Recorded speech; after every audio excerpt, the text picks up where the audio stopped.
It's 7:01, so as people are still logging in, but let's get started. So again, good morning. And this morning talk will be given by Dr. Christine Anterasian. She is currently a second-year fellow in our program, but she's also a pediatric infectious disease specialist and will tell us about mycobacteria treatment.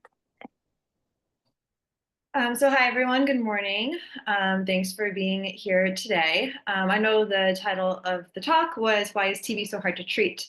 But I modified it a little bit to be Why is mycobacteria so hard to treat? Because I thought that would be more relevant for this audience. So with that, hopefully I'll be able to switch to the next slide. Give my computer a moment. There we go. I thought I would just start off with a little bit of background. So obviously, mycobacteria includes both tuberculosis and non-TB mycobacteria. And, from an epidemiologic perspective, obviously, mycobacteria have a huge impact on human health. TB is the top infectious disease killer in the world. This graphic was actually made in 2016 by the WHO. And now it is 2025, almost a decade later, and it is still the top infectious killer in the world, despite a lot of effort going into trying to slow the spread of disease and improve treatment. And on top of that, the numbers really have not moved all that much. In 2023, which is the last year we currently have data on, there were 1.4 million deaths, and the number of cases actually increased to 10.8 million. And I know sometimes it's hard to sort of imagine numbers, but you're basically talking about over 4,500 people losing their lives every day to tuberculosis and about 30,000 people falling ill. So with regards to NTM, the incidence is also increasing. There's not really much recent data on this, but you can sort of see the big spike that sort of started in the mid-2000s. So the majority, about 77% of non-TB mycobacterial disease is pulmonary, and it typically, classically affects sort of two prototypes of people. The first is sort of a male smoker with emphysema, and they sort of can develop pulmonary NTM in the cavities. And then the other sort of prototype is like a tall, thin female that develops nodular bronchiectasis, and that can predispose them to NTM infection. But basically, the incidence of pulmonary NTM disease is increasing sort of across the board. We're seeing it more in people who are over the age of 65. Maybe a little bit more in females compared to males, but there's also sort of an age confounder with that, because if you're less than 60, it's about 50-50 between men and women. So sort of with that background in mind, I figured I would just sort of start by talking about what are mycobacteria.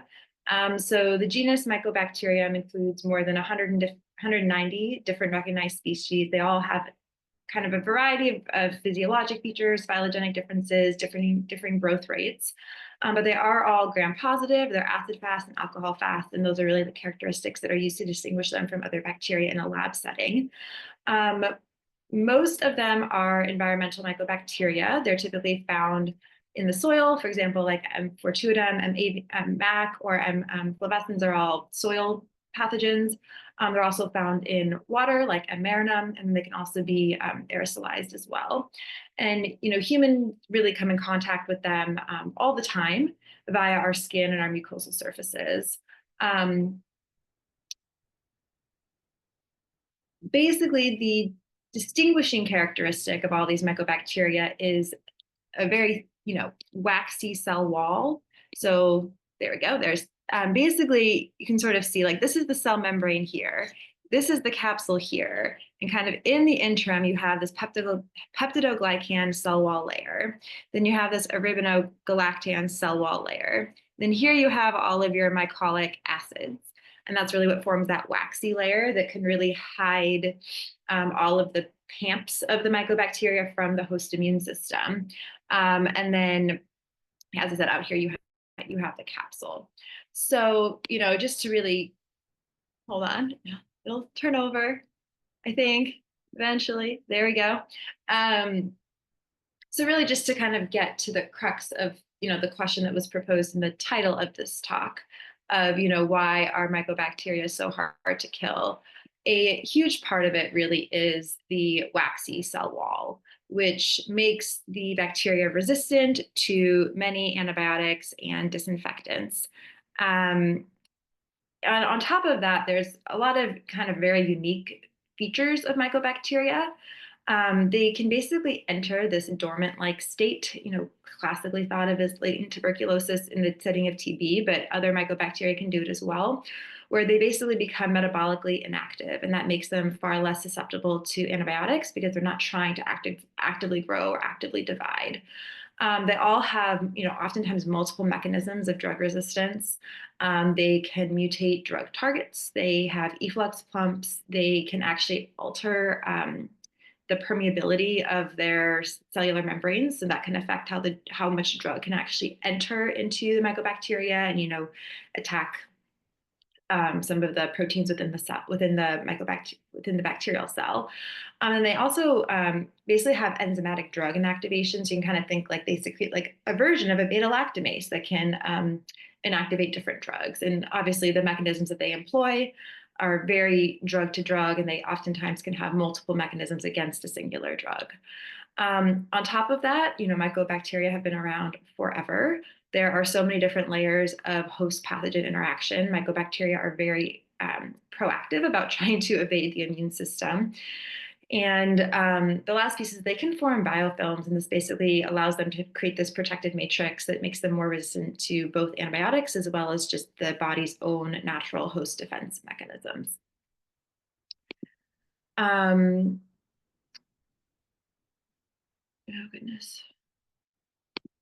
There we go. Sorry about that. I've got, unsurprisingly, bioinformatics running in the background of my computer, so sometimes it's a little slow on the PowerPoint side of the spectrum. Okay. Anyway, so we divide, mycobacteria into different categories. Some of these bacteria are what we would sort of consider true pathogens. They can affect an immunocompetent host. So, classically, this is the MTB complex, which includes both MTB and then also M. bovis, which I just specifically wrote out here for transparency. Also, Mycobacterium leprae, which we obviously had a great talk on last week. And then also Mycobacterium marinum and ulcerans. And then we have these, more opportunistic pathogens. Classically, this is, MAC, Mycobacterium avium complex, or MAI. Those are slow growing. And then, the other one that comes up a lot is, M. abscessus, which is a more rapidly growing mycobacteria. We sort of, historically have thought of acquiring an M. abscessus infection as, more of a poor prognostic sign compared to MAC, although honestly, the more recent data really suggests that that's not the case, and it probably was biased, originally by the fact that they're just more rapidly growing. That doesn't necessarily make them more pathogenic, on their own, independent of other factors. And then you can sort of see that, there's a bunch of other ones that can come up from time to time. Mycobacterium Q&A, we definitely see fortuitum, we definitely see Kanzathi, we definitely see as well in the immunocompromised host.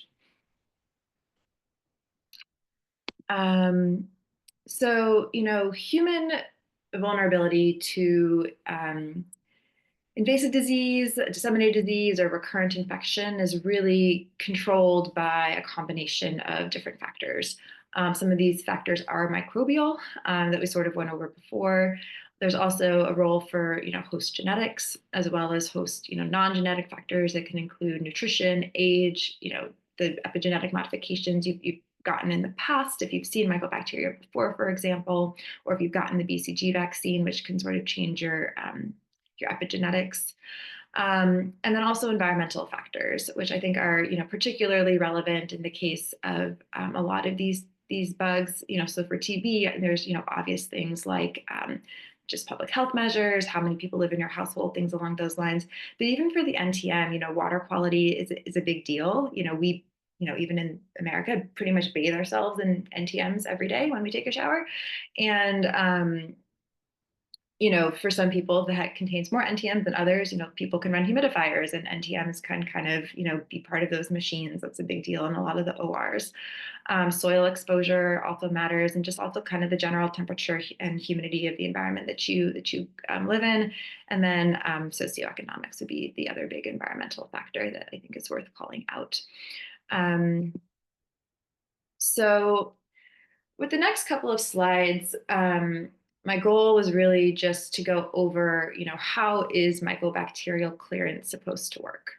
I don't think it necessarily, comes up directly with a lot of the patients that we see, but is sort of, hovering in the background of a lot of the immunodeficient patients that we take care of. So obviously it's a little different for every specific species of mycobacteria. But for the purposes of this, I use just TB as an example, in part because it's just far and away the best well studied. But the general principles of this do apply more or less for all mycobacteria. So, TB is an aerosolized pathogen. It's actually, not particularly easy to get. You have to have a very specific droplet size. So for the purposes of the United States, you really have to be a household contact, although in the global setting, there is community exposure as well. So basically, you inhale tuberculosis, and the first cell that the MTB encounters in the lung are alveolar macrophages that just sort of reside there. And they try to eliminate the bacteria through autophagy, through phagosome acidification, xenophagy, oxidative burst mechanisms. But basically, your macrophage is your first line of defense. And they sort of recruit other innate cells to help them out, such as natural killer cells and dendritic cells as well. And all of these cells together release, sort of classic pro-inflammatory Th1 type cytokines like TNF alpha, IL-1, IL-6, as well as a bunch of other chemokines that are intended to recruit, more cells to the site of infection. Monocytes that then will, evolve into monocyte-derived macrophages, and also a lot of CD4 T cells and CD8 T cells. So once those, T cells arrive at the site of infection, they become activated by the innate cells, and then they sort of release their specific cytokines. Really classically, what we're looking to control the mycobacterial infection is a Th1 response, whereby the CD4 cells typically secrete interferon gamma that further activates the macrophages to try to kill the pathogen, because basically they make a little niche inside of the macrophage.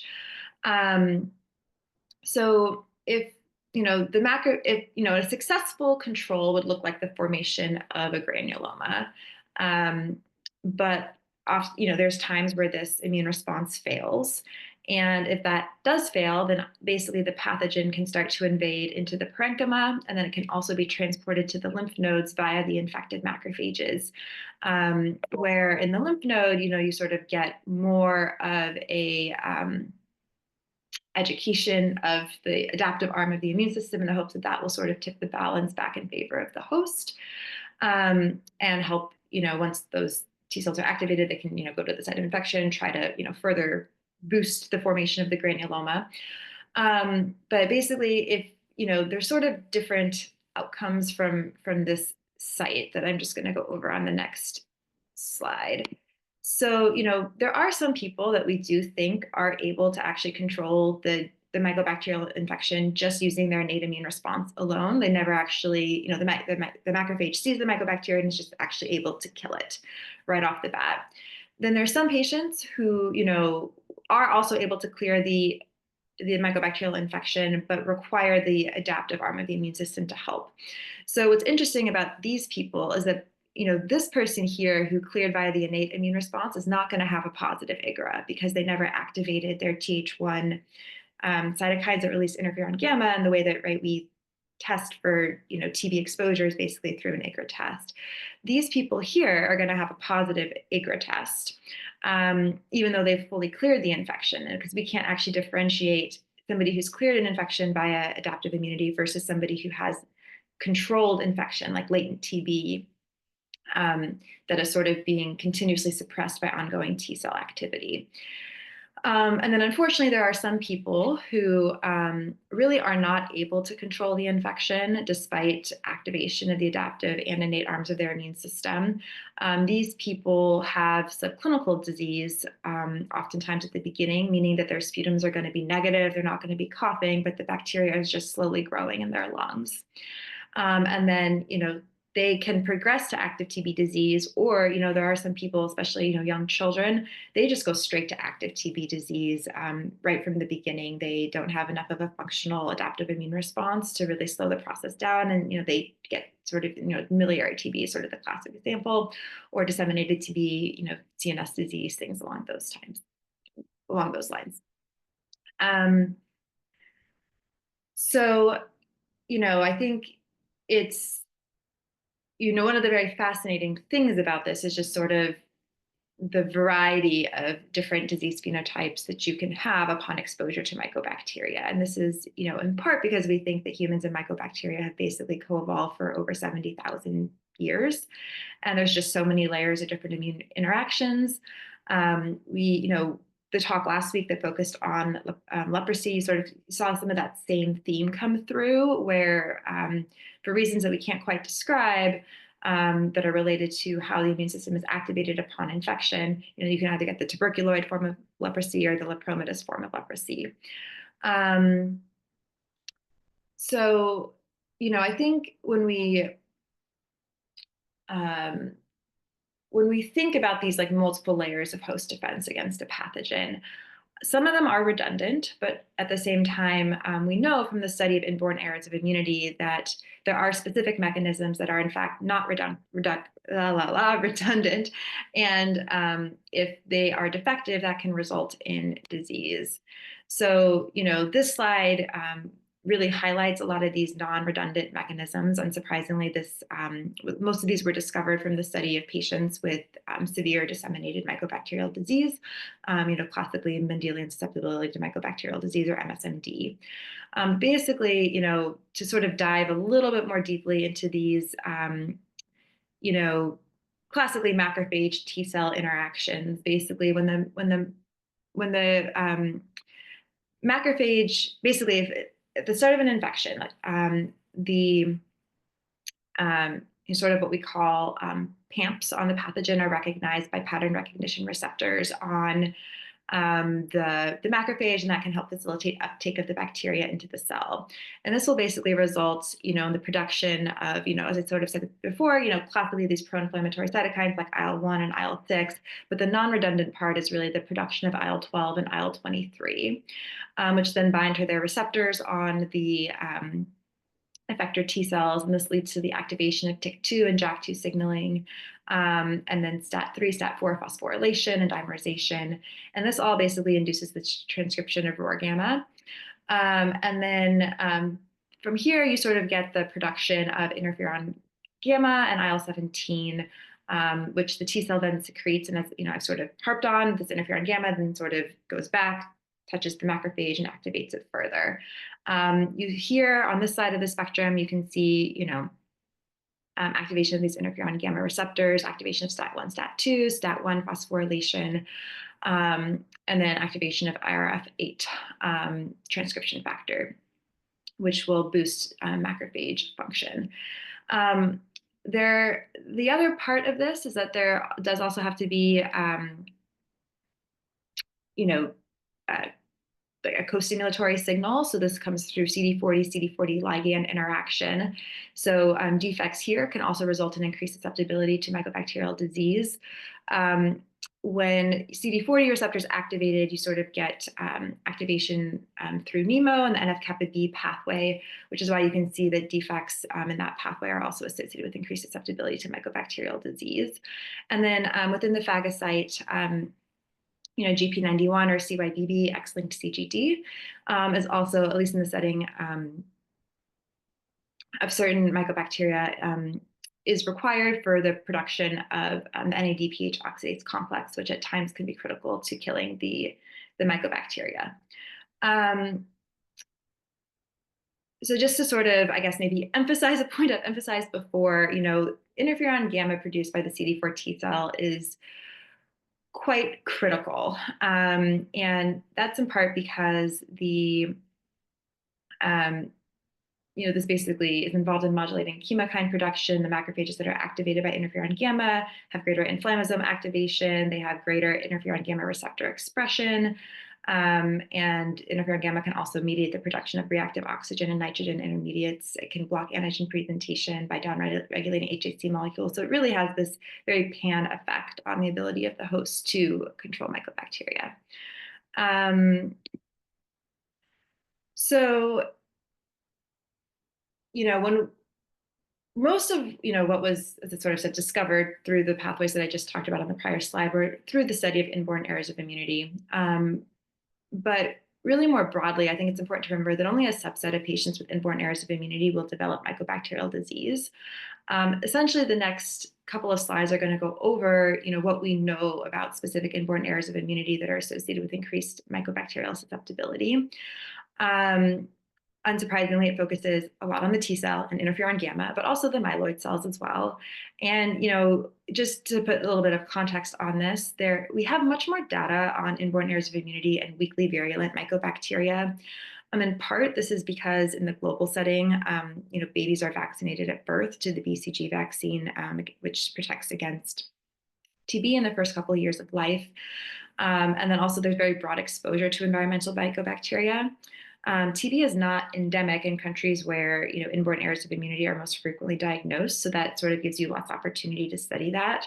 But so it's always hard to know if the lack of seeing MTB infection in those individuals is due to sort of a lack of exposure, or if it's actually due to the fact that TB is controlled through a different mechanism than some of the non-TB mycobacteria. So, this slide, which again represents MSMD, although I went over it in great detail a couple of slides ago, so I'm not going to repeat myself here. In terms of like the actual molecular changes, but I think it's just important to remember that this is really the disease that greatly improved our understanding of control of mycobacterial infection.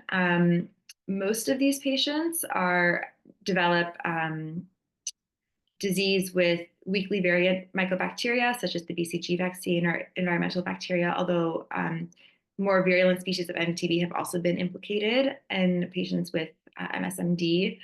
There's also other pathogens that you have to think about with MSMD, classically Salmonella, which is also an intracellular pathogen and uses some of the same host pathways the host will use some of the same pathways to control that type of infection. And also mucocutaneous candidiasis can also be seen in patients with MSMD. They can, classically, the description of disease is sort of disseminated disease, although it is important to remember that the phenotype can vary depending on the specific genetic defect. In particular, defects in interferon gamma receptor 1 can basically create localized disease, classically in a lymph node, and those patients won't necessarily, look like they're going to have an inborn error of immunity. They'll have, tuberculosis or an NTM, but, children with NTM less than the age of 4 is normal. We worry when it starts to disseminate. So, these patients actually can masquerade for a little bit. And there are probably some that are never diagnosed. Sort of associated with this poor control of mycobacterial disease is also an increased risk of, macrophage activation syndrome, or HLH. Essentially, because you're unable to control your mycobacterial infection, your macrophages are just continuously activated while trying to kill it. And this just results in a cytokine storm and uncontrolled inflammation. In total, there are, I think, about 18 genes that fall under the MSMD bucket, but due to like allelic heterogeneity, you can sort of describe about 33 different versions of that. But unsurprisingly, most of these are all related to interferon gamma or macrophage activations that sort of went over in detail on the prior slide. And the clinical severity of MSMD can really vary considerably amongst patients, even those within the same family with the same mutation. But the interesting thing is that there does seem to be some correlation with levels of interferon gamma itself, where those with lower levels seem to have more susceptibility to infection. The next important area of immunity to talk about with regards to its relationship with mycobacteria is SCID. So, classically, this is found when patients get the BCG vaccine at birth. And about 50% of patients with SCID will develop a BCG-associated infection, which I think is actually interesting because that means that 50% do not. Um, that being said, though, the mortality rate, if you develop a BCGiosis, is about 18%. And clinically, this can look like fever, it can look like an ulcer or an abscess at the vaccination site. But you can also get more disseminated disease like pneumonia, hepatosplenomegaly, osteomyelitis, meningoencephalitis.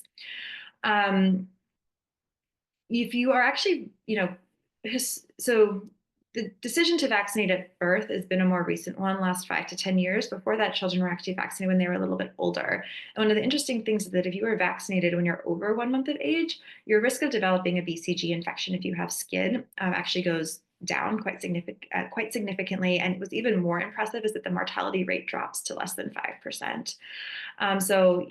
It's sort of hypothesized that these patients might be able to control BCG through more of their innate arm of their immune system and are maybe not as reliant on the adaptive arm as it relates to an attenuated strain of mycobacteria. There are very few reports of patients with SCID with environmental mycobacterial bacteria or MTB or M. bovis.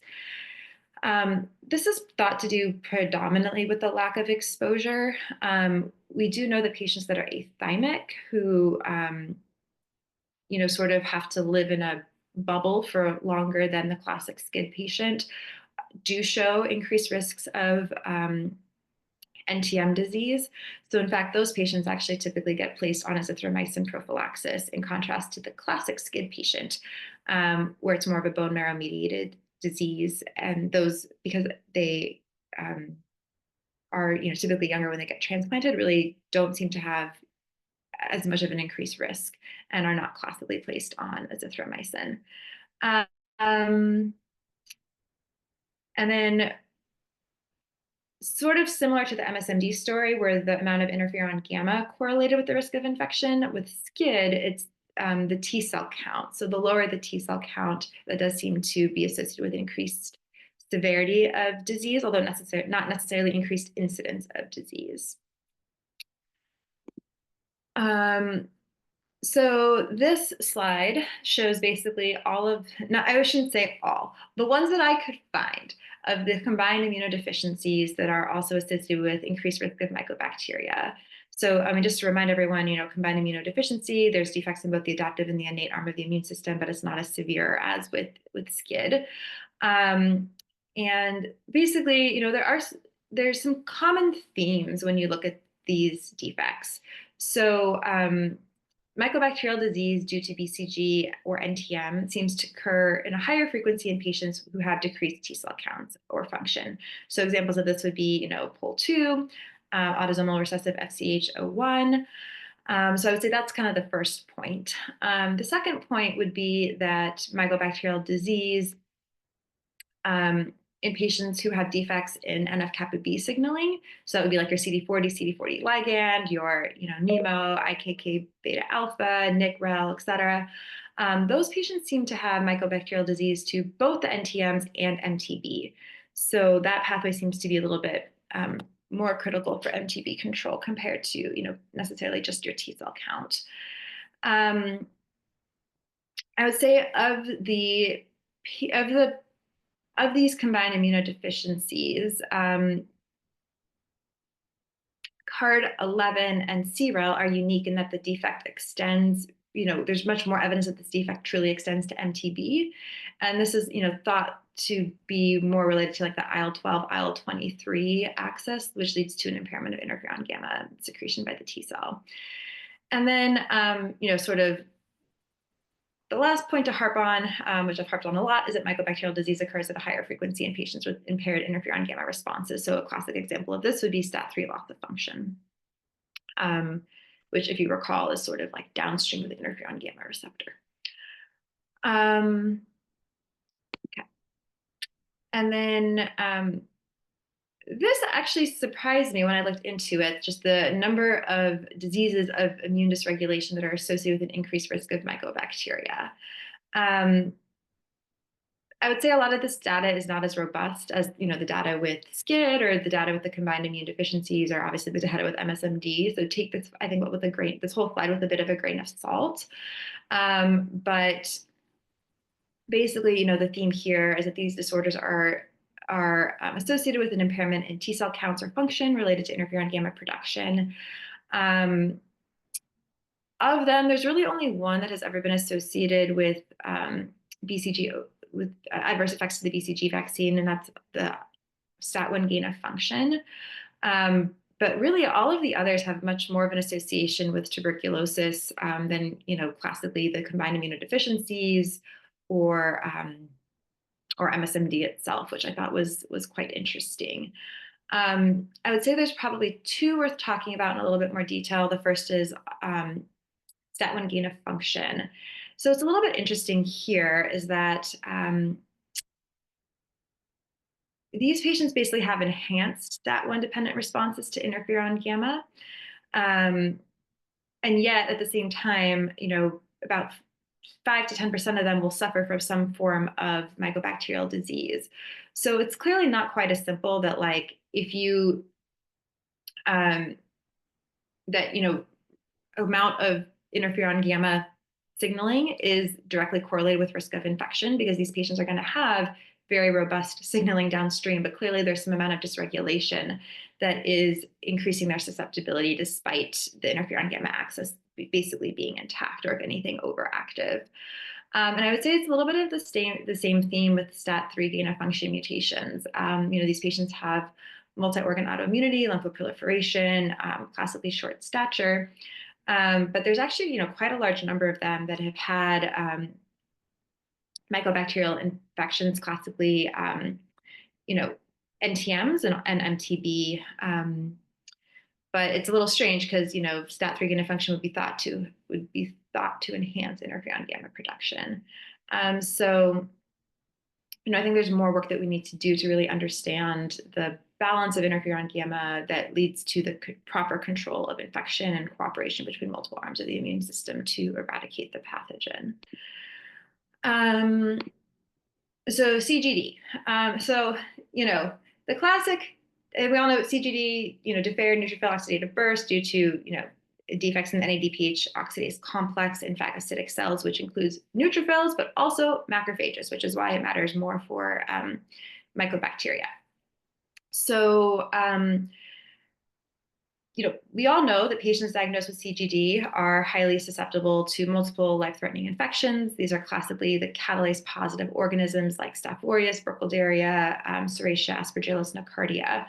But, in the global setting, mycobacteria is actually a pretty big deal in these patients, including both BCG and tuberculosis. And what's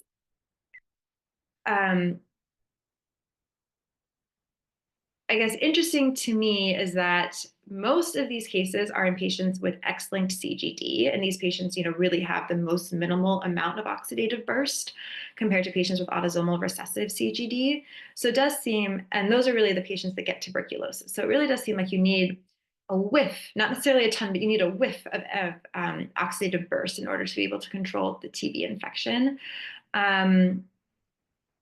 And the same is sort of true of BCG infection as well. Oftentimes, BCGiosis can be the first manifestation of disease in patients with CGD. They classically present with a lymphadenitis, not so much the disseminated form of disease. Let's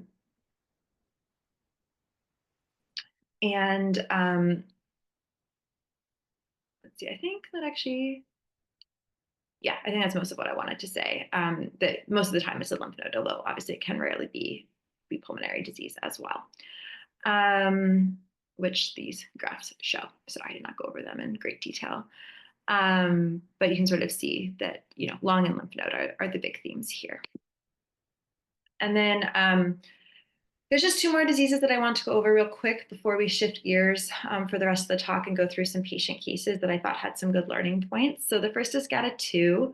So GATA2 is a component of the GATA binding transcription factor, which plays, as we know, an important role in survival and self-renewal of hematopoietic stem cells. Sort of the huge variety of disease manifestations are shown on this slide, which I'm not going to go over in great detail.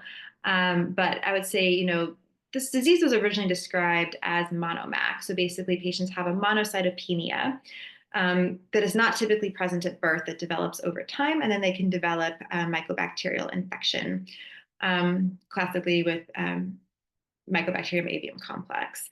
So, and sort of similar to this theme of their monocytopenia developing over time, they typically are able to tolerate the BCG vaccine just fine. At that point in time, they don't have their low levels of monocytes.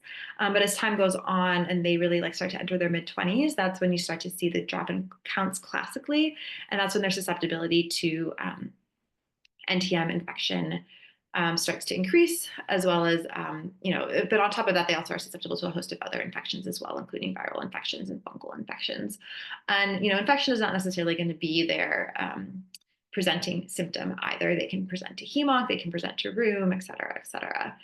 And, we do think that there are other factors like modifier genes, environmental exposure, somatic mutations that are also, contribute to the heterogeneity of this syndrome. And then the last one that I just wanted to touch on briefly is neutralizing anti-interferon gamma antibody production, which basically causes an adult onset immunodeficiency that can mimic classically MSMD. It has increased incidence in patients who are South Asian, East Asian, or Southeast Asian. And almost all of the patients with this will have a non-TB mycobacterial infection. About half will end up with salmonella. At least 30% will have at least one episode of cutaneous varicella infection. About 20% will have cryptococcus, 15% histo, and 9% Burkholderia. So as you can see, it's definitely a broader spectrum disease in terms of susceptibility to infection than we sort of classically ever gave it credit for. But basically, this is, the depiction I have of MSMD, but basically just you don't have interferon gamma. So the whole T cell macrophage interaction is just disrupted. While the classic example is with a neutralizing antibody to interferon gamma, there are other autoantibodies that have been detected with patients who have a similar phenotype. You can have antibodies against GM-CSF, IL-10, or interferon alpha as well. And that can all sort of increase susceptibility to mycobacterial disease. It's a more recent paper that was looking at IL-12 and IL-23, which is not all that surprising either. And then I think there is a HLA type that is associated with increased susceptibility to developing these autoantibodies, classically HLA-DRB1 sort of subtype. I'm not going to read you out all the numbers. So with the last 15-ish minutes, I thought we could go through a couple of cases that have some good learning points. I realized that I cannot see the chat, and my original plan was to just have you guys write answers in the chat. So instead, I will probably just not really offer an opportunity for people to answer the question, although you're free to have your own conversation happening in the chat if you so choose. And if someone feels like there's a point that should be made, just interrupt me and shout it out. But basically, there are two cases here. One is a pediatric case, one is an adult case that I thought would be interesting for everyone. So the first case is a Peruvian girl with mycobacteria. So at 8 months old, she developed BCG-itis in her axilla. So, the question really from here is, what is the differential and what is the most likely diagnosis? And then how do you treat this infection? So with regards to differential, I think we've gone over it on the 10 slides I went over on inborn errors of immunity associated with mycobacterial disease. But really for, 8-month-old, MSMD is going to be top of your differential. CGD, this would be, on your differential for sure, maybe a little bit more if it was a boy, but definitely worth considering. You could have SCID, although she made it to 8 months old, so it's pretty unlikely. But you could think about, more mild defect like a combined immunodeficiency, and I wrote out a bunch of genes that you would want to consider there. Or she could have immune dysregulatory phenotype like NF-kappa B1 defects, STAT1, STAT3 gain of function, et cetera. And then in terms of how you treat this infection, so we treat BCG pretty similar to how we treat TB. You would use INH, pyrazinamide, and rifampin. You don't need the ethambutol in part because you actually don't need the ethambutol to treat TB either. It's just you put it on because you're worried that one of the other drugs TB will be resistant to, but we don't see that as much with BCG. So 3 drugs is fine to start. So she basically got treated for her BCG-itis in her axilla. And then in terms of her clinical course, she went on to develop fever, belly pain, and mesenteric adenitis. At this point, intestinal TB was suspected, so she was treated with RIPE therapy. And then 2 years later, she developed a pectoral abscess. And then 2 years after that, she developed osteomyelitis, as well as a paraspinal muscle infection. And at this point, they diagnosed her with MDR TB. And then she was referred over to the United States, at which point she underwent genetic testing that found an IL-12 receptor beta 1 defect. So what do you do now? So this would be consistent with MSMD. So, in terms of what you need to do, I sort of wrote out the three big things that to think about here. So you have to optimize her antibiotics right away, even though you don't have complete information. You have to do diagnostics to try to, in terms of the microbiology, isolate the pathogen, figure out its susceptibility. And then you have to think about, both what you can do to optimize her short-term management as well as her long-term management. But just, to sort of take a moment to just go over her specific defect. So she has a defect here on her T cell, the IL-12 receptor.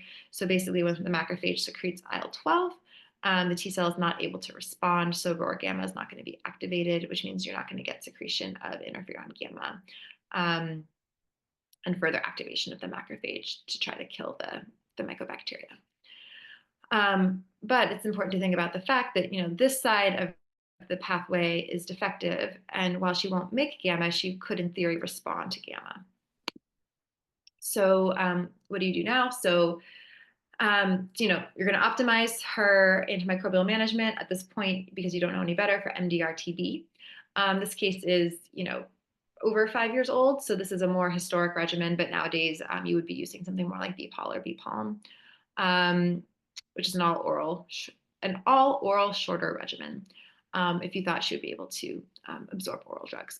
Then next step is to confirm the microbiologic diagnosis. So actually, as it turns out, this was not MDR tuberculosis, this was MDR M. bovis.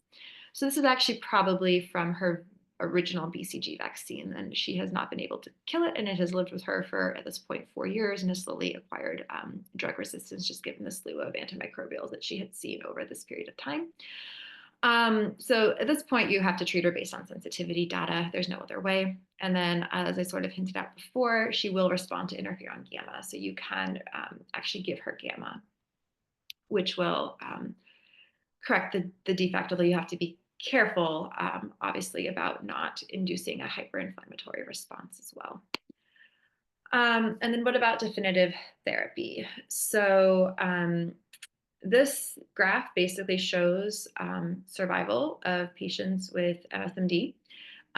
This line here, which I put an arrow by, is those who have developed BCGiosis. Granted, this data is a little bit old. This was like 2010, but this is, the historical data. And you can see that there's 60% long-term survival with BCG infection, which is not very good. So nowadays, we can consider transplant for these patients. So she was fortunate to have a 10 out of 10 matched family member. This transplant was done several years ago, so she got quite an aggressive regimen with a flu and post-transplant PSI for GVHD prophylaxis, as well as MMF and tacrolimus, which are basically put on to sort of ease the engraftment. Before she underwent her treatment, obviously she had to be optimized from an infectious perspective. This was the treatment regimen that she ended up needing. And she was getting interferon gamma 3 times a week. And interferon gamma actually interferes with engraftment, so it doesn't need to be stopped prior to conditioning. And then I think this is kind of the big learning point is what are you worried about during the transplant period in a patient like this who has a history of mycobacterial infection, an immune defect, et cetera. So there's really two big things. The first is, are you going to be able to control the infection during the setting of transplant when after the conditioning, when you pretty much have no immune system? And then what's going to happen after you start to engraft? So there's a lot of concern for IRIS or immune reconstitution inflammatory syndrome. For worsening control of the mycobacterial infection, you do have the option of using an aminoglycoside for salvage, although obviously that can be pretty hard on the kidneys at a time when the kidneys are usually already seeing a lot of nephrotoxic drugs. And then for IRIS, this is usually treated with immunomodulation. And I have a slide that will go over that in a bit. So in terms of her transplant course, so she developed engraftment syndrome with fevers, third spacing, GVHD of the skin, was put on PRED, which is pretty classic treatment for IRIS, and then also an IL-6 blocker, tocilizumab. She did improve initially, but then the fevers returned. This is day 30, so now this is like really classic timing for IRIS. She got progressively pancytopenic, had a worsening of her paraspinal mass. Repeat biopsy of the mass should increase granulomas, but less mycobacteria itself. If you give her a PPD, she's actually able to have a T cell response, which suggests that she is now having, she has T cells now. They're able to make gamma, and other infectious workup was negative. So in terms of what this is, I think I've sort of given a lot of hints. This is IRIS, and then what do you do? So she didn't really respond to the prednisone and the tocilizumab. IRIS is, to a large extent, interferon gamma mediated, as well as mediated by the inflammasome pathway and the NF-kappa B pathway. But in this particular case, she received mepalimab, and then just in part because of the high levels of interferon gamma, her engraftment was not as robust as would have been ideal. So she ended up needing a stem cell boost. But she's doing well, and she's now cured of her infection, which is awesome. So this slide just sort of briefly goes over TB IRIS. I think I kind of already hit some of the high points, so I'll just go over it briefly. So just for full disclosure, IRIS is best studied in the setting of HIV infection. So this is actually pulled from one of those papers, but you can just ignore the HIV part of it. But basically, TB IRIS is a disproportionate and dysregulated inflammatory response to mycobacteria. More specifically, it is the Th1 CD4 T cells that are dysregulated, and they secrete excess interferon, which results in an aberrant macrophage and monocyte activation, this very exuberant inflammatory response from the macrophages that's along both the NF-kappa B and the inflammasome pathway, and that causes a bunch of tissue damage. This is particularly lethal in the setting of CNS TB IRIS because in that setting you have increased inflammation within a contained space, and it can cause a brain hemorrhage. The most consistent biomarkers for TB IRIS are actually IL-6, which is why they tried tocilizumab up front, and then also CRP can be a pretty reliable, pretty sensitive biomarker. There are most of the robust trials that we have are in the setting of HIV. These all show that corticosteroid treatment can lower your IL-6 levels, your TNF alpha levels, and sort of can symptomatically improve symptoms of IRIS. The duration that you treat can really vary. There are some patients that actually need up to 6 months of treatment with immunomodulation after the development of TB IRIS, but classically the treatment durations are more along 1 to 2 months. So that is that case. I'll pause here for 7 seconds for questions before I move on to the next case.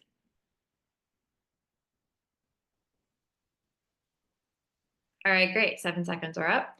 So this is, I think, a case that we see more on the adult side. It's a 42-year-old male with recurrent infections. He was well until 10 years prior. Since then, he's had a slew of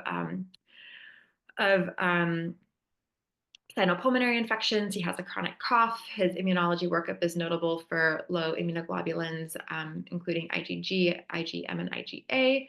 He has very low B cells, slightly low T cells, and his B cell phenotyping shows decreased memory and class switched memory B cell responses. So what is the most likely diagnosis? I tried to make it pretty obvious. It's CVID. And then what imaging do you order next? So, he has a chronic cough, he has CVID, you probably want to get a baseline CT image for him. So this is basically what the CT shows. You can see there's a whole bunch of bronchiectasis. You've got cavitary lesions here. You've got nodules scattered throughout. And as part of this, you also would want to do a microbiologic workup. So he got a sputum, and it was positive for MAC. So the question is now what? Do we treat? If so, with what? And what other workup is needed? So this was the main learning point, which is just we don't jump to treatment of pulmonary NTM disease. And it's sort of twofold. The diagnostic criteria themselves are here. So basically, you need all clinical and radiologic criteria, and then at least one microbiologic criteria. So clinical criteria is you have pulmonary or systemic symptoms, this patient has it. You have to have radiologic criteria, so nodular or cavitary opacity on a chest x-ray or a CT, or bronchiectasis, this patient has that.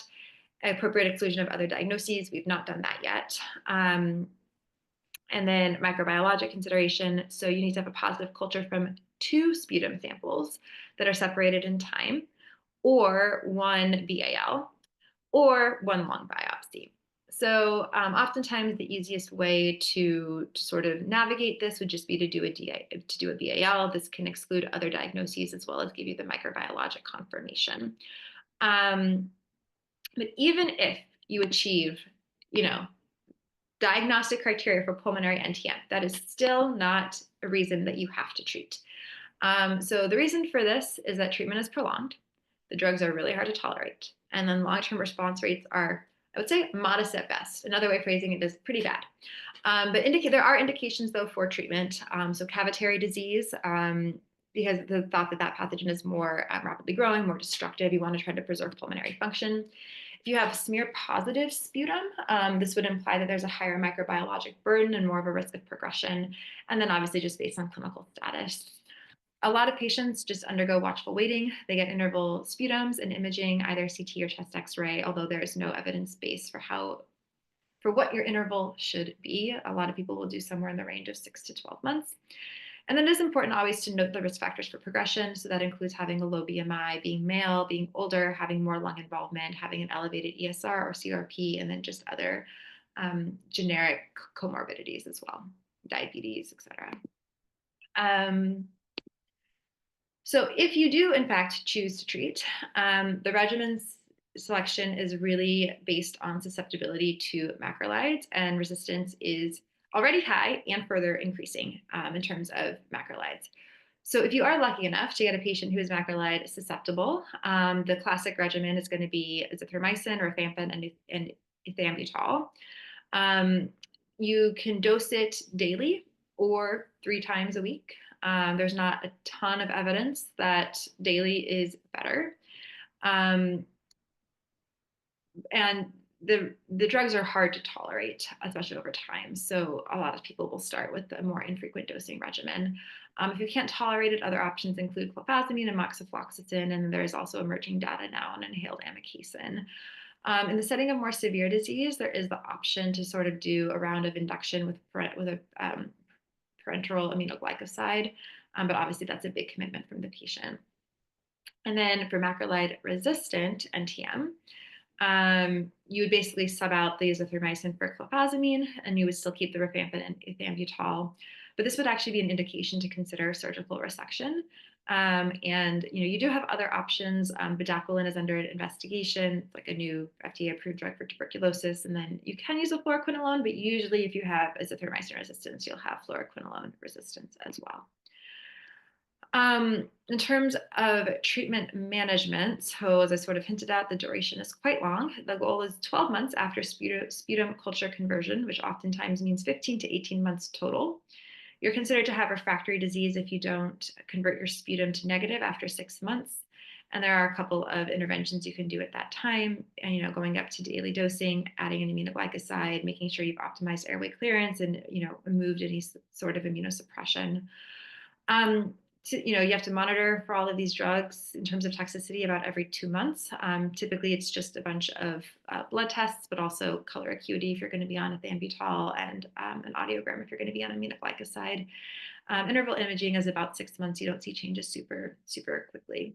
And this is, down here is really the reason why we don't treat everybody. So 50 to 85% will have culture conversion. Of those that do convert to negative, 50% will relapse. And then to sort of, get at sort of how we have difficulty tolerating, patients have difficulty tolerating these regimens. In theory, should be usually treated around 15 to 18 months. Yet after 6 months, only 50% of patients are still on therapy. And only about 50% of patients get first line therapy due to either gaps in knowledge as to what's the optimal way to treat, and also just resistance can interfere with your ability to be on first line therapy. So there are some current trials to try to optimize pulmonary MAC treatment. I realize we only got about 5 minutes left, so I'm going to move this along quickly. But basically, for treatment initiation, people are looking at liposomal amikacin, clofazimine, doing 2 versus a 3-drug regimen. So basically removing rifampin and seeing if that improves the ability to tolerate. And there are some new drugs in development as well. M. is sort of more aggressive and also oftentimes more resistant. They're currently investigating a new drug called omadacycline for treatment of M. abscessus. For refractory MAC, there also are some additional options currently being studied: epetraborole, inhaled clofazimine, dalpazolid, and bedaquiline. And then there are also people working on more novel approaches like phage therapy. And then this drug down here, brensocatib, is FDA approved for basically COPD, and it can decrease neutrophil-driven inflammation in the setting of bronchiectasis. So the thought is that potentially this might also help with control of NTM infections. I didn't really touch on this, but typically macrophages are bad in the setting of mycobacterial infection. So for this patient, he did, in fact, elect to start therapy given his cavitary disease. His course was complicated by GI side effects and elevated LFTs. He did convert his culture, but then elected to stop early. And so far, he hasn't relapsed, but it's not been that long. So time will tell. So this is my last sort of content slide, future directions to improve mycobacterial outcomes. I think a big part of this is improving vaccination. BCG is really our only vaccination. It gives partial protection against disseminated TB in the first 5 years of life. It gives minimal protection against pulmonary TB in terms of adolescent or adult disease. But it does interestingly protect against all-cause mortality in the first 1 to 2 years of life through modulating epigenetic changes in the infants. Another big part is going to be about improving infection control. This is relevant for both TB and environmental mycobacteria. Helping patients actually stay on therapy, so shortening treatment duration. For TB, we now have a 4-month regimen. For drug-sensitive TB, and a 6-month all-oral regimen for MDR-TB, both of which are quite big advances in the field. We do also have to develop new drugs to combat drug resistance. So right now there are 28 drugs in the pipeline, of which 18 are novel, which is about as good as the TB pipeline has ever looked. And that's the combined TB and TM pipeline. And then, people are starting to investigate host-directed therapeutics to enhance both adaptive and innate immunity, as well as to control hyperinflammation, which we got a flavor of today. So with that, the word of the day is treat. And there's 1 minute left. So if anyone has any questions, I'm happy to take them.